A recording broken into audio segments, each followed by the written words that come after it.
राज्ञी धर्मिणि धर्मिष्ठा पापे पापः समेशमः राजानमनुवर्तन्ते यथा राजा तथा प्रजा। राजा धार्मिक हेले प्रजागण भी धार्मिक होइथांती। विराट सत्य कथा। राजा जो धार्मिक हेबे प्रजा माने मध्य धार्मिक होइथबे। गोटे बड़ पिला जदि किछि भल काम करे तेबे ताकू देखी बा ताकू अनुसरण करी सान पिलाटी मध्य ताहा करिथाए। राजा जदि पापी हेले प्रजा भी पाप पारायण होइथांती।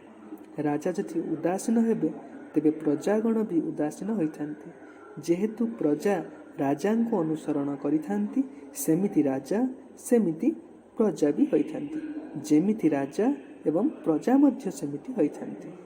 एथरा आमे एहा सिखिलु जे जणे बड़ पिला जहाँ भी करिवो ताकू देखि गोटे छोट पिला मध्य करिथाए।